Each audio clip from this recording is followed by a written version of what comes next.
नमस्कार, मैं Abhishek Tiwari, the Abhishek Tiwari show और खबर फर्स्ट में आपका स्वागत है। अभी मैं मंदिर के प्रांगण में, कैमरामैन से निवेदन है जैसे जैसे मैं आगे जाऊंगा मंदिर के प्रांगण की दर्शन कराएंगे। लेकिन मंदिर के प्रांगण के दर्शन के लिए आप जब जाएंगे उससे पहले मैं आपको राम और अयोध्या महोत्सव यानी भगवान रामलला के प्राण प्रतिष्ठा का भव्य समारोह 22 जनवरी को होगा।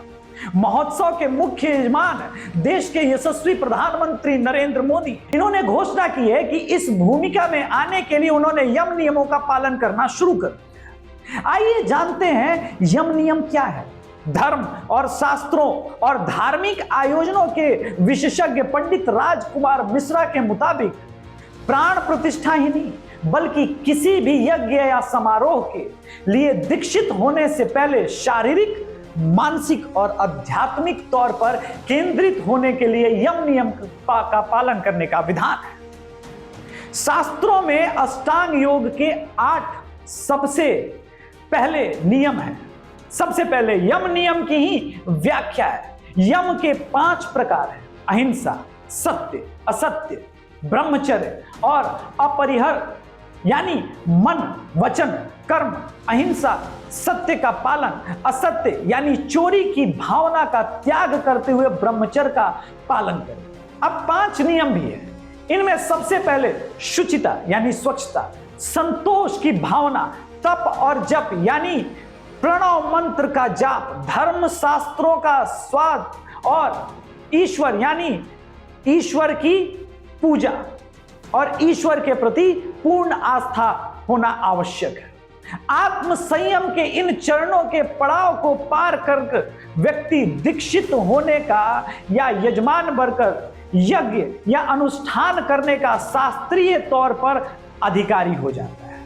बता दें, पीएम नरेंद्र मोदी ने कहा कि आध्यात्मिक यात्रा कुछ तपस्वी आत्माओं और महापुरुषों से मुझे मार्गदर्शन मिला है। उन्होंने जो यम के नियम सुझाए उसके अनुसार आज से 11 दिन का विशेष अनुष्ठान आरंभ कर रहा हूं। इस पवित्र अवसर पर मैं परमात्मा के श्री चरणों में प्रार्थना करता हूं, ऋषि मुनियों तपस्वियों का पुण्य का स्मरण करता हूं और जनता जनार्दन जो ईश्वर का रूप है उससे प्रार्थना करता हूं आप मुझे आशीर्वाद दे ताकि मन से, वचन से, कर्म से मेरी तरफ से कोई कमी न रहे। पीएम ने कहा कि मेरा यह सौभाग्य है कि 11 दिन के अपने अनुष्ठान का आरंभ मैं नासिक के धाम पंचवटी से कर रहा हूं। पंचवटी वो पावन धारा है जहां प्रभु श्री राम ने काफी समय व्यतीत। आज मेरे लिए सुखद संयोग ये भी है कि आज स्वामी विवेकानंद जी की जयंती। ये विवेकानंद जी ही थे जिन्होंने हजारों वर्षों से आक्रांतिक भारत की आत्मा को झकझोरा।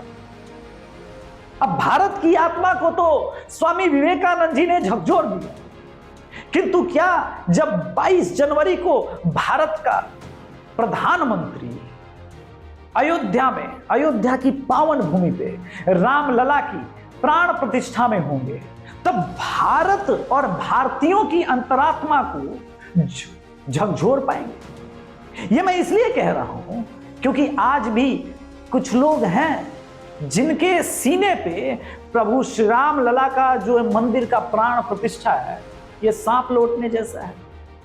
और क्या इनकी आत्माओं की शुद्धि हम कर पाएंगे? मैं भगवान श्री राम से प्रार्थना करता हूं हर एक भारतवासी के मन में वो शुद्धि लेकर आए, क्योंकि ये महिमा प्रभु श्री राम ही कर सकते हैं हमारे।